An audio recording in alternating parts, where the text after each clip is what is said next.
Hello friends, welcome back to the YouTube channel. So इस video में जो है हम असाइनमेंट नंबर 5 जो है डिस्ट्रीब्यूटेड सिस्टम्स की LP5 की वो डिस्कस करेंगे। उसको कैसे इम्प्लीमेंट करना है वो देखेंगे। तो जो फर्स्ट असाइनमेंट है RMI वाली और जो सेवन्थ असाइनमेंट है वेब सर्विस वाली, तो उसके वीडियोस मैंने ऑलरेडी अपलोड कर दिए हैं। तो इसके लिंक्स भी मैं डिस्क्रिप्शन में दे दूंगा और उसके जो भी कोड फाइल्स है वो मैंने ऑलरेडी अपलोडेड कर दिए है टेलीग्राम चैनल पे। तो अगर आपने टेलीग्राम चैनल अभी तक ज्वाइन नहीं किया है तो लिंक मैंने डिस्क्रिप्शन में दे रखी है, आप वहाँ से ज्वाइन कर सकते हो। तो आज जो है इस वीडियो में हम देखेंगे लैब असाइनमेंट नंबर 5 जो कि है टोकन रिंग की। तो उसका प्रॉब्लम स्टेटमेंट हम देख लेते हैं। तो प्रॉब्लम स्टेटमेंट है implement token ring based mutual exclusion algorithm.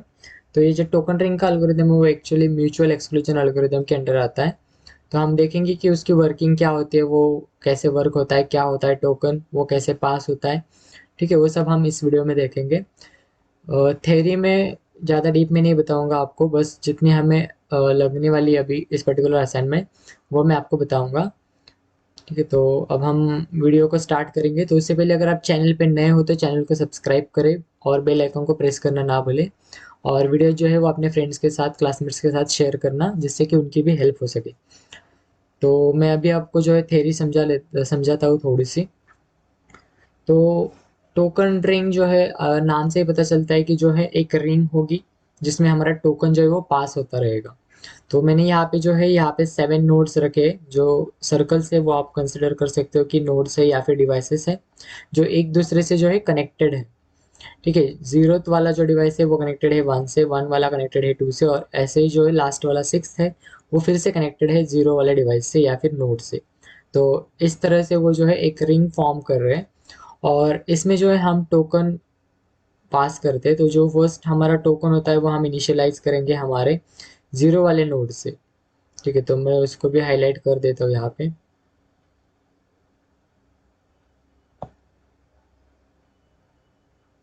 ठीक है, जो हमारा टोकन है वो हम यहाँ से इनिशियलाइज करेंगे हमारे 0 से।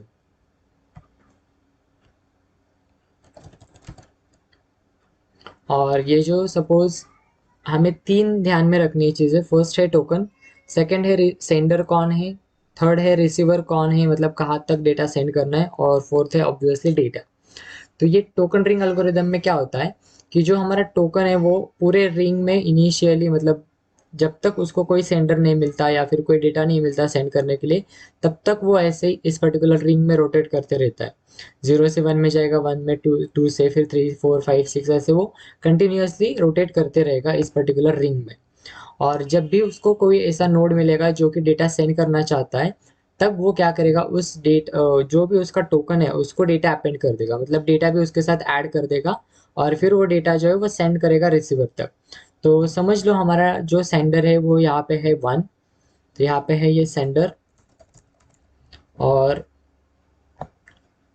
यहाँ पे जो है वो है हमारा रिसीवर।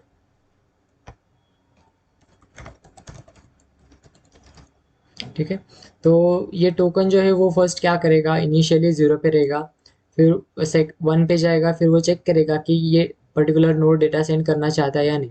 अब यहाँ पे हमारा सेंडर 1 है तो वो डेटा सेंड करेगा। तो यहाँ पे जो हमारा टोकन है उसके साथ जो है डेटा भी अपेंड हो जाएगा या फिर ऐड हो जाएगा। ठीक है, फिर उसके बाद वो क्या करेगा, पर्टिकुलर टोकन या फिर डेटा को नेक्स्ट नोड में पास करेगा। सेकेंड नोड है हमारा जो है वो है 2। तो ये रिसीवर है क्या, नहीं है, ये रिसीवर नहीं है, तो वो क्या करेगा, अगेन वो जो भी डेटा है वो नेक्स्ट वाले नोड पे फॉरवर्ड कर देगा। तो यहाँ पे है 3। तो ये रिसीवर है क्या, नहीं है, ये भी रिसीवर नहीं है, तो ये डेटा फॉरवर्ड करेगा आगे वाले नोड पे। तो फोर्थ फोर्थ भी रिसीवर नहीं है, ये भी डेस्टिनेशन नहीं है हमारा, तो फिर ये डेटा फॉरवर्ड करेगा नेक्स्ट वाले नोड पे। तो नेक्स्ट वाला नोड है 5 जो कि हमारा रिसीवर है। तो जैसे रिसीवर के पास वो पर्टिकुलर नोड या फिर टोकन आ जाता है, तब वो पर्टिकुलर नोड जो है वो डेटा को कॉपी कर लेता है अपनी तरफ और टोकन को रिलीज कर देता है पर्टिकुलर रिंग में। तो फिर वो टोकन रिलीज होते फिर वो चला जाएगा सेंडर के पास, और सेंडर को एक मैसेज सेंड करेगा कि आपका जो भी डेटा है वो रिसीवर के पास पहुंच गया है और उसने वो डेटा जो है कॉपी कर दिया। फिर वहां से जो है फिर से वो टोकन जो है रिंग में रोटेट करते रहेगा। फिर जैसे फिर से अगर किसी उसको रिक्वेस्ट आ गई कि सेंडर डेटा सेंड करना चाहता है, तो फिर से वो पर्टिकुलर नोड तक जाएगा, फिर डेटा को अपेंड करेगा और फिर रिसीवर के पास पहुंचा देगा। ठीक है, तो ये पर्टिकुलर वर्किंग होता है बेसिकली टोकन रिंग के एल्गोरिदम का। तो अब हम देख लेते हैं कि इसको वर्क मतलब इम्प्लीमेंट कैसे करना है। तो यहाँ पे बस आपको 2 फॉर लूप्स यूज़ करना है इस पर्टिकुलर असाइनमेंट में। तो अब हम देख लेते हैं इसको कैसे इम्प्लीमेंट करना है। तो मैं ये पर्टिकुलर असाइनमेंट इम्प्लीमेंट करूँगा उबंटू वाले सिस्टम में। तो मैंने मेरे उबंटू के सिस्टम स्टार्ट कर दी है विजुअल बॉक्स से, और अब मैं जाऊँगा मेरे डिस्ट्रीब्यूटेड सिस्टम्स वाले इसमें, और इसमें एक फ़ोल्डर बना दूँगा। कहाँ गया ऐड फ़ोल्डर। ओके, तो यहाँ पे मैं एक असाइनमेंट 5 करके फ़ोल्डर बनाऊँगा, और फिर एडिटर पे जाऊँगा और यहाँ पे एक फ़ाइल बनाऊँगा, इसको सेव कर दूँगा टोकन रिंग के नाम से। सो डेस्कटॉप पे ये, इसके अंदर ये, और यहाँ पे मैं लिख दूँगा token ring. Oh sorry, token ring dot जावा करना था मेरे को।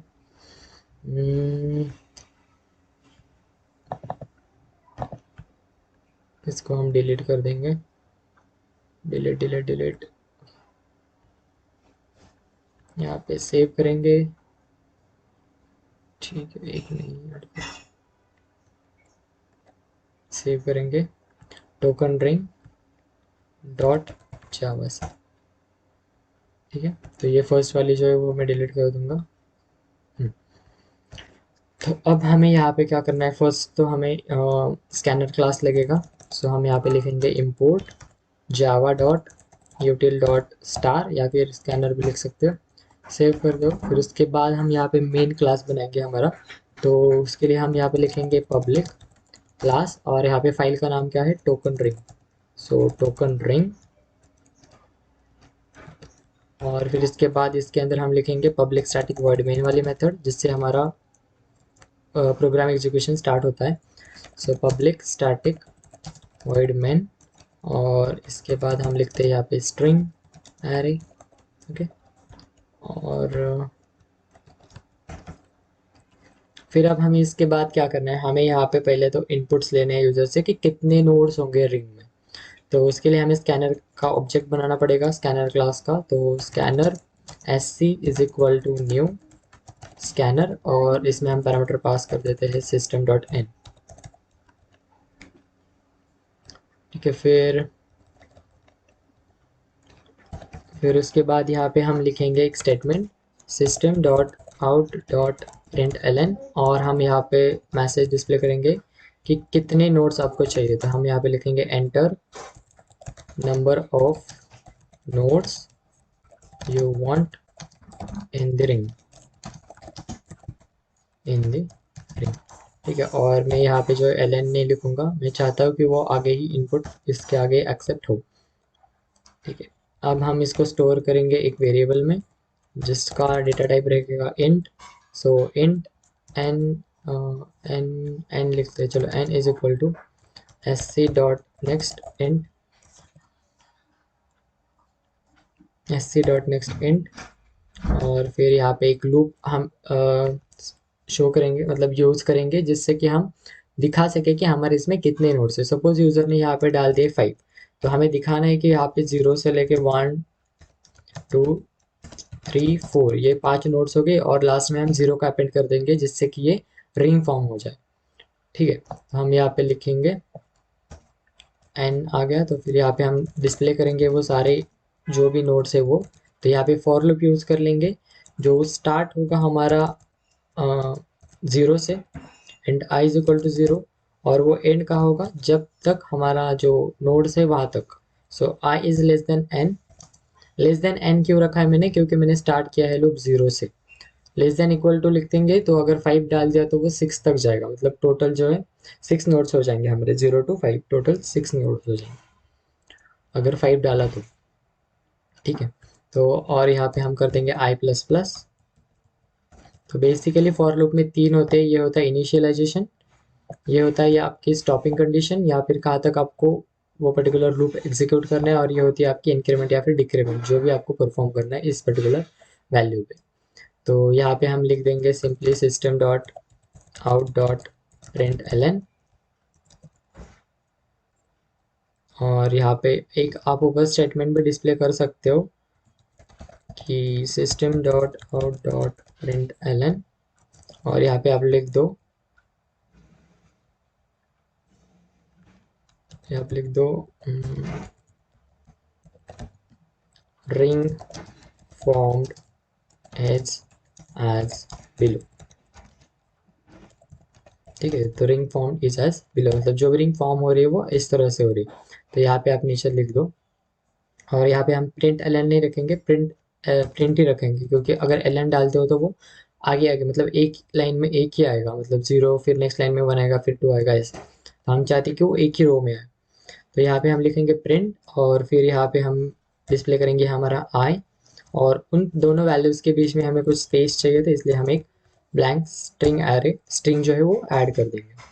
ठीक है, तो ये हो गया हमारा नोड्स जितने हैं वहाँ तक। अब हमें लास्ट में 0 पे अपेंड करना है, तो उसके लिए हम यहाँ पे लिखेंगे system dot out dot print L N, और फिर यहाँ पे आप डायरेक्टली 0 भी लिख सकते हो, या फिर आप उसको स्ट्रिंग के फॉर्म में 0 भी ऐड कर सकते हो। ठीक है, तो अब यहाँ पे पर्टिकुलर इस लाइन ऑफ कोड में क्या हो रहा है, यहाँ पे मैं आपको बता देता हूँ कि अगर यूज़र ने n की वैल्यू दी है 5, ठीक है, n की वैल्यू दी है 5, तो यहाँ पे फर्स्ट प्रिंट होगा 0, फिर होगा 1, फिर होगा 2, फिर होगा 3, फिर होगा 4, क्योंकि हमने i की वैल्यू लेस देन 5 रखी है, मतलब i that is 4 is less then 5। ठीक है, फिर i की वैल्यू बढ़ा दी तो 5 हो गया, 5 इज नॉट लेस देन 5, तो यहाँ पे लूप एग्जीक्यूशन स्टॉप हो जाएगा, और फिर यहाँ पे कंट्रोल आ जाएगा, और यहाँ पे प्रिंट हो जाएगा आपका 0। ठीक है, तो ये पर्टिकुलर ये जो भी 4-5 लाइन से उसका ये आउटपुट आ जाएगा। फिर उसके बाद जो है हमें एक चॉइस वेरिएबल लिखना है, क्योंकि हम यहाँ पे डू वाइल लूप यूज़ करेंगे, क्योंकि हम चाहते हैं कि एटलीस्ट एक बार तो भी जो है हमारा कोड एग्जीक्यूट हो। तो इन चॉइस इज इक्वल टू 0, जिसके बाद हम यहाँ पे डू वाइल लूप यूज़ करेंगे। सो डू और वाइल में मैं कंडीशन दूंगा कि जब तक यूज़र की चॉइस एग्जैक्टली इक्वल टू 1 है तब तक। ठीक है, जब तक यूज़र 1 डाल रहा है तब तक आप जो है ये एग्जीक्यूट करते रहो। ठीक है, अब वो चॉइस हम बाद में लेंगे लास्ट लाइन में। सो क्या करना है हमें, जब तक एक बार तो हमें कोड रन करना है, तो इसके लिए हमें क्या करना है, अब यहाँ पे मैंने जैसे कि बोला था हमें टोकन चाहिए, सेंडर चाहिए, रिसीवर चाहिए और डेटा चाहिए। तो अब टोकन की वैल्यू जो है हमें सेट करनी होगी, तो बट उसके पहले हम क्या करेंगे, हम सेंडर ले लेंगे, रिसीवर ले लेंगे और डेटा ले लेंगे। तो अब यहाँ पे हम simply system dot out dot print, और यहाँ पे हम ले लेंगे एंटर सेंडर, और इसको हम स्टोर कर देंगे हमारे इंट सेंडर नाम के वेरिएबल में, is equal to sc dot next int. Same हम वैसे रिसीवर के लिए भी करेंगे और डेटा के लिए भी। तो यहाँ पे आ जाएगा एंटर रिसीवर,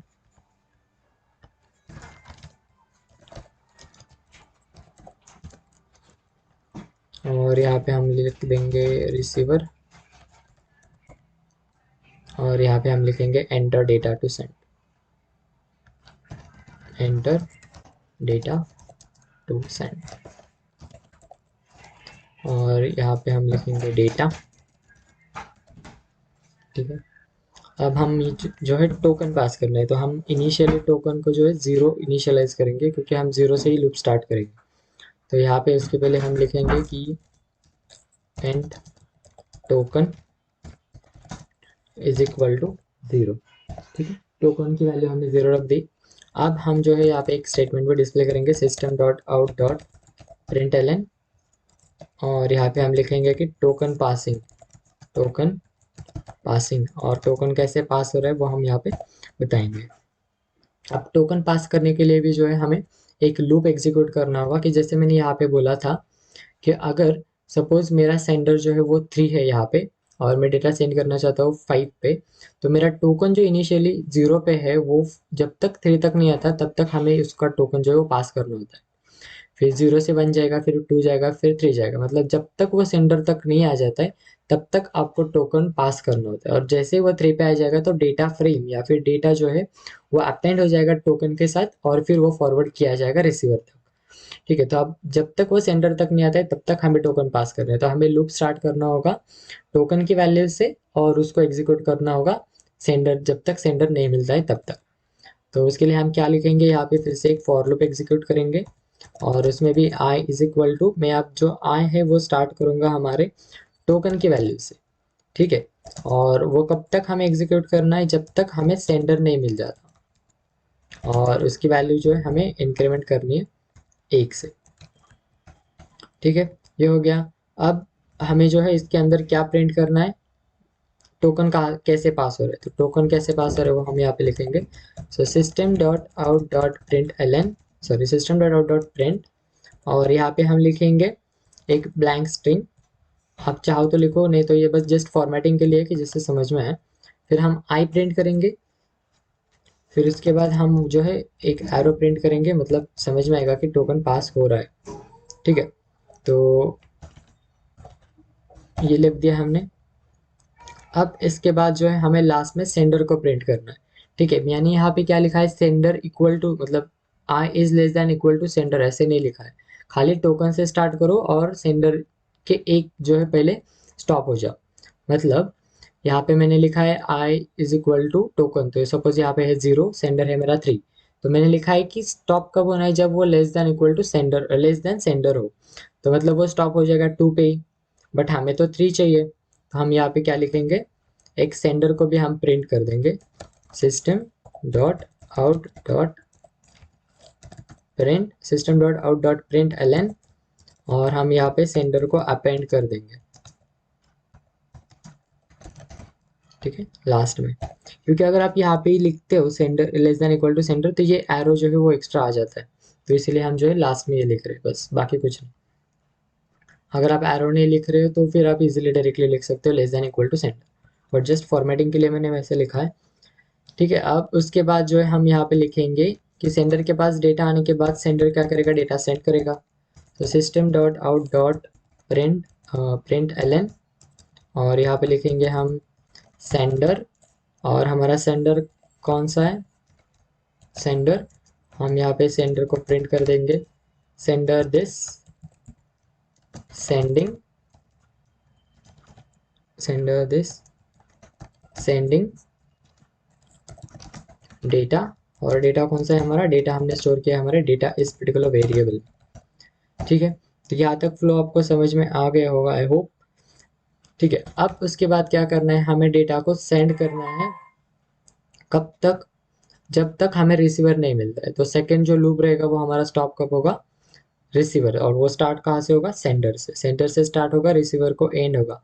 बट यहाँ पे एक कंडीशन है आपको ध्यान में रखनी है, कि ये जो है ये रिंग के फॉर्म में, तो आपको आई की वैल्यू इस तरह से इंक्रीमेंट करनी होगी कि जब अगर यूजर ने सपोज सेंडर किया है 2 और रिसीवर किया है 1, तो वो 6 के बाद 0 पे आना चाहिए, ठीक है। ये लूप के फॉर्म में, बट हमने स्टोर किया है वो कैसे, यहाँ पे जो हमने स्टोर किया है वो हम फॉर लूप के हेल्प से कर रहे हैं, तो फॉर लूप के हेल्प से तो मतलब वो सीधे सीधे ही चला जाएगा, ठीक है। तो हमें क्या है, उसको लूप के फॉर्म में करना है, तो इसके लिए आपको आई की कंडीशन जो इंक्रीमेंट कर रहे हो उसके लिए आपको मॉड्यूलस यूज करना होगा। तो वो अब हम देख लेते हैं। तो हम यहाँ पे लिखेंगे for int I is equal to, sorry int I is equal to sender, sender से स्टार्ट करना है और एंड कहाँ करना है, रिसीवर के। सो जब तक मेरा आई जो है वो नॉट इक्वल टू है रिसीवर के, ठीक है, जब तक वो नॉट इक्वल टू है रिसीवर के तब तक ये जो है आपको एग्जीक्यूट करना है। सो यहाँ पे क्या क्या, ठीक है। और यहाँ पे इंक्रीमेंट जो मैंने बोल रहा था कि आपको किस तरह से इसको इंक्रीमेंट करना है, तो मॉड्यूलस यूज करना होगा यहाँ पे। So int I is equal to I plus 1, और फिर यहाँ पे आपको लिखना होगा मॉड्यूलस डिवीजन बाय एन, जो भी आपके मैक्सिमम नंबर ऑफ नोड्स है वो, ठीक है। तो ये आपको लिखना है यहाँ पे। फिर उसके बाद जो है हम लिखेंगे कि डेटा फॉरवर्ड, क्योंकि यहाँ पे जब सेंडर आ गया है हमारे पास, सेंडर डेटा सेंड कर रहा है, तो ये अगर रिसीवर नहीं है पर्टिकुलर नोड तो वो डेटा फॉरवर्ड करेगा आगे वाले नोड पे, ठीक है। तो ऐसे ही वो फॉरवर्ड करते जाएगा जब तक उसको रिसीवर नहीं मिलता है। तो हम यहाँ पे सिंपली लिख देंगे system dot out dot print L N, system dot out dot print print L N, हाँ नेक्स्ट लाइन में हम प्रिंट करना चाहते हैं system dot out dot print L N, और यहाँ पे हम लिखेंगे कि डेटा, और डेटा क्या है हमारा, हमने स्टोर किया है डेटा को प्लस डेटा इस वेरिएबल में, और यहाँ पे हम लिखेंगे फॉरवर्डेड बाय, और यहाँ पे हम लिखेंगे उस पर्टिकुलर नोड का नाम, तो वो कौन सा है, अभी आई है हमारे इस केस। ठीक है, और फिर लास्ट में जब उसको रिसीवर मिल जाएगा तो ये लूप कब तक एग्जीक्यूट होगा, जब तक वो इक्वल नहीं है रिसीवर के। और जैसे ही वो इक्वल हो जाएगा तो हम जो है आगे वाले स्टेटमेंट को प्रिंट कर देंगे, system dot out dot print L N, और यहाँ पे हम लिखेंगे कि रिसीवर, और हमारा रिसीवर कौन सा है उसको हमने स्टोर किया है रिसीवर इस वेरिएबल में, रिसीवर दिस जो भी है वो, plus received D data, received RECIVED, received D data, और डेटा कौन सा है हमारा, प्लस डेटा। ठीक है, तो ये हमने लिख दिया। तो उसके बाद जो है एक जैसे ही रिसीवर को डेटा मिल जाता है तो वो टोकन को हम जो है सेंडर के पास सेंड कर देंगे, तो इसका मतलब हमें टोकन की वैल्यू जो है अपडेट करनी होगी सेंडर से। ठीक है, तो फिर उसके बाद यही पर्टिकुलर दो ही लूप्स है जो आपको यूज़ करने हैं इस पर्टिकुलर असाइनमेंट में। और फिर यहाँ पे हम जो चॉइस ले रहे थे उसको यूजर से ले लेंगे, हम यहाँ पे लिखेंगे system dot out dot print L N, और प्रिंट एल एन नहीं, आगे ही हम ले लेंगे। सो यहाँ पे हम लिखेंगे do you want to continue, do you want to send data again, do you want to send data again, और अगर एस है तो if yes enter one, if no enter 0। ठीक है, अगर एस उसका मतलब उनको डेटा सेंड करना है तो वो 1 प्रेस करेंगे, अगर नहीं है तो 0 एंटर करेंगे। ठीक है, और फिर उसके बाद जो है हम चॉइस वाले वेरिएबल में अपडेट कर देंगे, मतलब एक्सेप्ट करेंगे यूजर्स। तो हम यहाँ पे लिखेंगे choice is equal to SC dot next end, और यहाँ पे हमने लिख दिया है ओके। तो फर्स्ट जो है मैं आपको रन करके दिखाता हूँ, फिर मैं आपको फिर से एक बार एक्सप्लेन करूँगा, और हम जो है इसको डीबग करके भी देखेंगे कि एक्चुअल में कैसे फ्लो हो रहा है। ठीक है, और जो ये मॉड्यूलस वाला है वो भी आपको मैं बताऊँगा। मुझे लग रहा है कि यहाँ पे आपको कन्फ्यूजन हो सकता है। तो सेव कर दिया, फिर मैंने जहाँ पे फाइल स्टोर की है यहाँ पे ये ना, ये वाली जो है ये डिलीट कर देते हैं, और यहाँ से मैं टर्मिनल ओपन कर दूँगा, और हम कंपाइल करते हैं फर्स्ट। सो जावा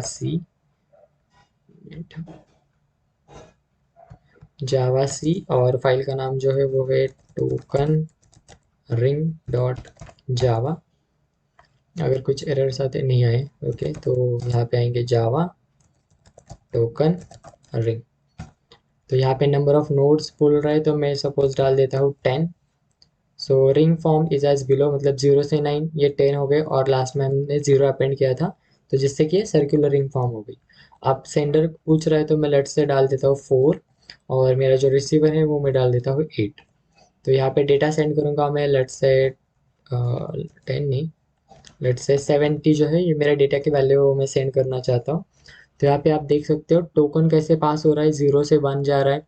1 डेटा सेंड नहीं करना चाहता है तो वो टोकन पास करेगा आगे, 2 के पास आया, 2 भी डेटा सेंड नहीं करना चाहता है तो फिर 3 के पास टोकन पास हो गया, 3 भी डेटा सेंड नहीं कर रहा है तो 3 के बाद 4 पे जाएगा, और फिर अब जो 4 है वो डेटा सेंड करना चाहता है।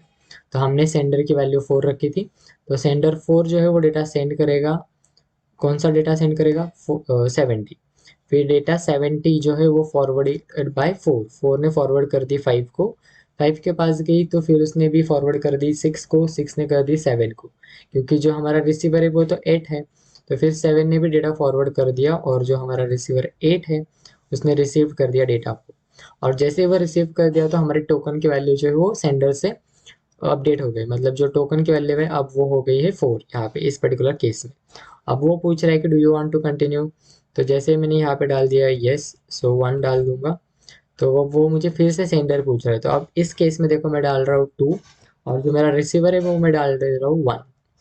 ठीक है, तो डेटा सेंड करूंगा मैं 50। तो यहाँ पे आप देखना 0 से 1 गया, फिर 1 से 2 गया, अब जो है मेरा सेंडर 2 है जो डेटा सेंड करेगा 50, तो फर्स्ट वो फॉरवर्ड कर देगा 2 को, 2 से 3 को, फिर 3 से 4 को, 4 से 5, ऐसे ऐसे 9 तक जाएगा। ठीक है, 9 के बाद वो जो है फिर से 0 पे आ गया। वो किस वजह से आया? वो हमारे मॉड्यूलस की वैल्यू की वजह से आया। ठीक है, जो हमने लिखी थी। तो यहाँ पे रिसीवर 1 रिसीव द डेटा 50, और फिर यहाँ पे वो पूछ रहा है do you want to continue, तो मैं लिख दूंगा 0। तो मेरा एग्जीक्यूशन जो है स्टॉप हो जाएगा। तो अब इसको जो है हम थोड़ा सा फॉर्मेटिंग कर लेते हो। रिसीवर के बाद यहाँ पे स्पेस नहीं आया है, और यहाँ पे भी एंटर चॉइस के बाद कुछ स्पेस नहीं दिख रहा है। तो अब जो है यहाँ पे है receiver this received the data, और यहाँ पे जो है एंटर 0 के बाद भी हम जो है स्पेस लगा, और जो हमारे टोकन पासिंग का था वो भी नेक्स्ट लाइन में आ रहा था, तो उसको भी हम जो है एक ही लाइन में ले लेंगे, प्रिंट। ओके, तो अब हम इसको जो है सेव करेंगे, सॉरी फिर से कंपाइल करेंगे। तो फर्स्ट मैं इसको क्लियर कर देता हूँ। कंपाइल कंपाइल हो चुका है, अब इसको हम रन करेंगे। यहाँ पे लेट्स से मैं 15 डाल रहा हूँ, और जो मेरा स्टार्टिंग नोड है वो डेटा 4, और यहाँ पे जाएगा लेट्स से 14 तक। सो डेटा सेंड करूँगा मैं 58। सो टोकन पास हो रहा है सेंडर तक, और फिर सेंडर जो डेटा पास कर रहा है जब तक उसको रिसीवर नहीं मिल रहा है। जैसे रिसीवर मिलता है टोकन की वैल्यू अपडेट हो जाएगी सेंडर से, और फिर जो है वो पूछ रहा है आपको कि फिर से कंटिन्यू करना है कि नहीं। तो मैं यहाँ पे फिर डाल देता हूँ यस। फिर से डेटा सेंड करूँगा 2 से, और वो जाएगा लेट से 0 के नोड तक। डेटा मैं 15 सेंड करूँगा। ठीक है, तो यहाँ पे आ गया रिसीवर 0 रिसीव द डेटा 15, और यहाँ पे मैं 0 कर। सो ये पर्टिकुलर असाइनमेंट को आपको इस तरह से इम्प्लीमेंट करना है। तो अब मैं बता देता हूँ कि इसको डिबग करके आपको बता देता हूँ कि फ्लो एक्चुअल में कैसे हो रहा है। तो इसके लिए मैं VS कोड यूज़ करूँगा, क्योंकि हम यहाँ पे आईडी यूज़ तो नहीं कर रहे। तो VS कोड में मैं ये पर्टिकुलर कोड ओपन कर देता हूँ। मैंने ऑलरेडी वहाँ पे लिखा हुआ है एक कोड, थोड़ा सा फॉर्मेटिंग चेंज होगा बट सेम एग्जीक्यूशन है।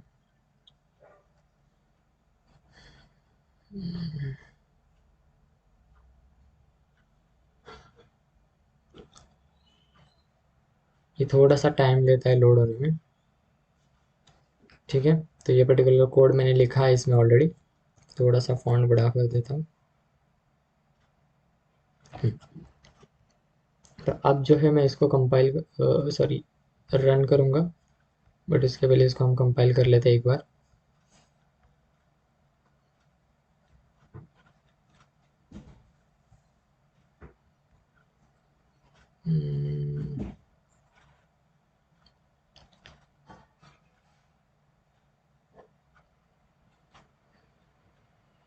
तो हम नया टर्मिनल ओपन कर लेते हैं, यहाँ से कमांड प्रॉम्प्ट, और यहाँ पे हम लिख देते हैं जावा सी स्पेस टोकन रिंग डॉट जा। ठीक है, और हम यहाँ पे जो है अब इसको रन करेंगे। सो रन और स्टार्ट डिबगिंग, और सॉरी उसके पहले हमें डिबग पॉइंट्स लगाने होंगे। So stop. तो मैं डिबग पॉइंट्स लगाऊंगा फर्स्ट तो हमारे एन के वैल्यू पे, सेकेंड जो लगाऊंगा वो इस पर्टिकुलर लूप के वैल्यूज़ पे, और फिर चॉइस वाले वेरिएबल में भी लगा देते हैं चलो। फिर उसके बाद सेंडर, रिसीवर, डेटा, टोकन, फिर उसके बाद ये वाले लूप पे भी लगा देते हैं। फिर ये वाले लूप में भी लगा देते हैं, और फिर यहाँ पे टोकन की वैल्यू जैसे अपडेट हो रही है वो, और लास्ट में चॉइस वाले वेरिएबल में। ठीक है, तो वाइल पे भी लगा देते हैं। तो ये सारे डिबग पॉइंट्स मैंने लगा दिया है। अब हम जो इसको रन डिबग करेंगे तो आपको समझ में आएगा कि एक्चुअल में फ्लो कैसे हो रहा है। ठीक है, तो अब हम यहाँ पे आ चुके हैं। तो यहाँ पे वो जो पूछ रहा है कि इंटर नंबर ऑफ नोड्स, तो मैं आगे वाले लाइन में जाऊँगा। तो अब फ्लो आ चुका है यहाँ पे, तो मैं यहाँ पे डाल देता हूँ लेट्स से 10। एंटर कर दिया तो वो लूप के अंदर आ गया, एन की वैल्यू आ गई यहाँ पे 10। तो फिर उसके बाद मैं नेक्स्ट कर देता हूँ। ठीक है, तब उसके बाद आई की वैल्यू हो गई 0, और एन इज इक्वल टू 10। तो i is less than n, ये कंडीशन ट्रू है, तो इसके बाद आ गया i की वैल्यू प्रिंट करेगा जो कि 0 है, तो यहाँ पे आ गया 0। फिर इसके बाद नेक्स्ट i की वैल्यू हो जाएगी 1 जो कि लेस देन n है, तो i की वैल्यू जो है 1 वो प्रिंट हो जाएगी। तो ऐसे ही ये लूप एग्जीक्यूट होगा जब तक i की वैल्यू जो है लेस देन 10 है। ठीक है, अब i की वैल्यू हो गई है 9 विच इज़ लेस देन 10, और फिर यहाँ पे i की वैल्यू प्रिंट हो जाएगी 9। फिर इसके बाद जो है i की वैल्यू हमारी 10 हो गई, तो वहाँ से जो है हम बाहर आ चुके, और ये पर्टिकुलर स्टेटमेंट अब प्रिंट हो जाएगी, तो यहाँ पे आ गया 0। ठीक है, फिर उसके बाद वहाँ पे हमने रिंग फॉर्म ऐसे लिखा था, बट यहाँ पे मैंने नहीं लिखा है, तो यहाँ पे चॉइस की वेरिएबल है 0। तो अब उसके बाद ये डूल वाइल लूप है, तो यहाँ पे सेंडर का डेटा एक्सेप्ट करेंगे, तो यहाँ पे पूछ रहा है वो एंटर सेंडर, तो मैं यहाँ पे डाल दूंगा अब सेंडर की वैल्यू लेट से 4। फिर उसके बाद जो है वो पूछ रहा है रिसीवर, तो अब मैं रिसीवर की वैल्यू डाल दूंगा 9। फिर उसके बाद जो है वो पूछ रहा है डेटा डालो, तो फिर मैं डेटा सेंड करूँगा लेट्स से 45, और फिर जैसे ही डेटा सेंड करेंगे तो वहाँ पे अगर टोकन पासिंग, और फिर टोकन की वैल्यू जो है वो इनिशियलाइज हो गई 0 से।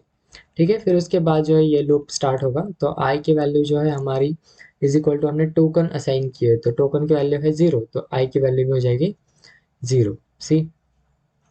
फिर उसके बाद अंदर आ गया, फिर आई जो है वो लेस देन सेंडर है, सेंडर तो 4 है, सो 0 is less then 4 condition true है, तो इसके अंदर जाएगा आई को वैल्यू को प्रिंट करेगा, सो यहाँ पे प्रिंट हो गया 0। फिर उसके बाद नेक्स्ट जो है आई की वैल्यू हो जाएगी 1 which is again less than sender that is 4, फिर प्रिंट हो जाएगी। फिर वैसे ही वो जो है एग्जीक्यूट हो जाएगा जब तक वो लेस देन सेंडर है, तो यहाँ पे जो है लेस देन सेंडर मतलब 3 तक हो गया। फिर उसके बाद जो है वो आउट ऑफ कंट्रोल आ जाएगा, इस लूप के बाहर आ जाएगा, और सेंडर की वैल्यू प्रिंट कर देगा। सेंडर यहाँ पे है 4, तो यहाँ पे आ गया 4। फिर नेक्स्ट लाइन पे जाएगा, फिर उसके बाद यहाँ पे वो लिख देगा कि सेंडर 4 सेंडिंग डेटा 45, सो सेंडर 4 है, डेटा 45 है। फिर ये जो है ये पर्टिकुलर लूप में आ जाएगा, और यहाँ पे जो है आई की वैल्यू हमने इनिशियलाइज की है सेंडर से। ठीक है, तो अब जो है हम फिर से स्टार्ट करेंगे, तो यहाँ पे आई की वैल्यू है 4, और विच इज़ नॉट, और स्टॉप कब होगा जब तक वो नॉट इक्वल टू रिसीवर है, तो रिसीवर हमारा 9 है, तो I is not equal to receiver, तो अंदर जाएगा, फिर यहाँ पे लिखेगा डेटा, डेटा को अपेंड करेगा फॉरवर्डेड बाई जो भी है वो। ठीक है, तो यहाँ पे वो प्रिंट हो गया। फिर वैसे ही वो एग्जीक्यूट करेगा जब तक वो नॉट इक्वल टू रिसीवर है, तो आई की वैल्यू 7 हो गई, अब 8 हो गई, और अब जो है वो 9 हो गई। 9 के बाद डायरेक्टली फ्लो आपका आ जाएगा बाहर, और यहाँ पे वो रिसीवर का स्टेटमेंट प्रिंट कर देगा। ठीक है, तो फिर उसके बाद जो है टोकन की वैल्यू वो अपडेट कर देगा सेंडर से, तो टोकन हमारी इनिशियली 0 था, सेंडर था 4, अब वो जो है अपडेट हो जाएगा आपका टोकन इक्वल टू 4 से। फिर वो पूछ रहा है कि do you want to send the again, तो हम जो है यहाँ पे आएंगे। इनिशियली हमारी चॉइस की वैल्यू थी 0, फिर जैसे ही मैं अभी यहाँ पे वैल्यू डाल दूंगा कि मुझे कंटिन्यू नहीं करना है, ठीक है, मुझे कंटिन्यू नहीं करना है, तो मैं 0 डाल देता हूँ और एंटर कर देता हूँ, तो मेरा जो चॉइस की वैल्यू है वो अब हो गई है 0, और ये पर्टिकुलर एग्जीक्यूशन जो है वो स्टॉप हो चुका है। ठीक है, तो ये इस तरह से जो है डीबग करके मैं आपको बताना चाहता था, जिससे कि आपको जो है वो समझ में आ जाए फ्लो। अब हम इसको स्टॉप कर देते हैं, और जो मॉड्यूलस है उसकी वैल्यू कैसे निकालते हैं वो मैं आपको यहाँ पे बता देता हूँ। तो जो मॉड्यूलस है, लेट्स से आई मॉड्यूलस हमने रखा है एन, सॉरी i+1 है ना, i+1 मॉड्यूलस एन है, तो यहाँ पे हमने कंसिडर किया था n इज इक्वल टू 10। मैं इसको कमेंट में लिख देता हूँ।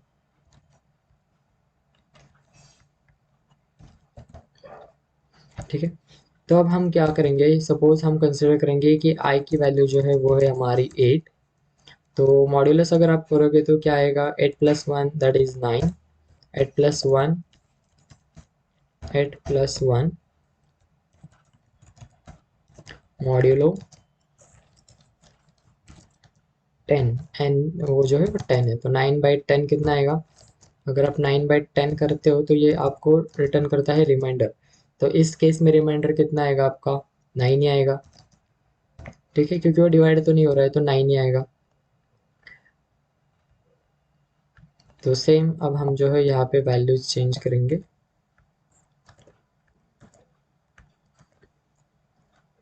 ठीक है, तो यहाँ पे आप कंसिडर करो कि जो मेरा सेंडर है वो था 8 और जो रिसीवर है वो था मेरा, सॉरी, रिसीवर जो था वो है मेरा 2। ठीक है, तो i इज इक्वल टू, अभी हम यहाँ पे 9 कर देते, 9 कर देते। सो यहाँ पे आ जाएगा 9 प्लस 1 मॉड 10, सो यहाँ पे आ जाएगा 10। सो 10 मॉड 10 कितना आएगा, 10 से 10 डिवाइड करोगे तो रिमाइंडर आपको 0 मिलेगा। मतलब ये क्या हो रहा है, ऑटोमेटिकली नेक्स्ट लूप पे जा रहा है, समझ रहे हैं। तो अब हम यहाँ पे लेट से अब 0 कर देते हैं। सो 0 प्लस 1 हो गया आपका 1, और यहाँ पे हो गया 1/10, कितना आ गया आपका रिमाइंडर 1। तो ये देखा आपने, 9 के बाद 0, 0 के बाद 1। तो ऐसे आपका जो है लूप में आता है। मगर आप मॉड्यूलस यूज़ नहीं करोगे तो वो जो है वहाँ तक ही, मतलब लास्ट जो भी वैल्यू है वहाँ तक ही एंड हो जाएगा। ठीक है, आई होप आपको ये समझ में आ गया होगा। अगर नहीं आया तो आप एक बार मॉड्यूलस डिवीजन क्या होते हैं वो चेक कर लेना, कैसे एग्जीक्यूट करते हैं वो भी एक बार देख लेना। तो ये विंडोज़ में भी रन हो रहा है, और आउटपुट मैं आपको दिखा देता हूँ। ठीक है, यहाँ पे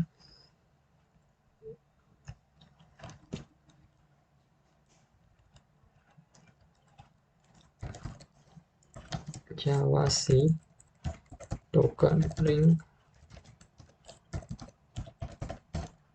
जावा,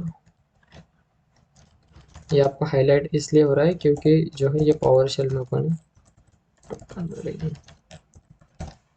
ठीक है, तो नोड्स डाल दिया 15 और सेंडर है 4 और वो जाना चाहता है लेट से 3 तक, और डेटा जो है वो सेंड करूँगा 100। तो यहाँ पे देखो 14 के बाद वो फिर से 0 पे आ गया, फिर 1 पे, फिर 2 पे, रिसीव्ड बाय 3, और यहाँ पे हम नो कर देंगे। देखा, तो ये पर्टिकुलर असाइनमेंट इसमें रन हो रही है, दोनों में भी, विंडोज़ में भी और उबंटू में भी। तो इसका भी कोड जो है मैं आपको टेलीग्राम चैनल पे शेयर कर दूंगा। और अगर आपको ये पर्टिकुलर असाइनमेंट एग्जीक्यूट करते टाइम अगर कोई भी प्रॉब्लम आती है तो आप कमेंट सेक्शन में भी पूछ सकते हो, या फिर टेलीग्राम चैनल पे भी पूछ सकते हो। और पीछे वाले असाइनमेंट्स में भी अगर आपको इंस्टॉलेशन में भी कोई प्रॉब्लम आती है या फिर एग्जीक्यूट करते टाइम, तो भी आप मुझे पूछ सकते हो। So thanks for watching. We'll see you in the next video, and all the best for your practical examinations and in-sim examinations. So thanks for watching.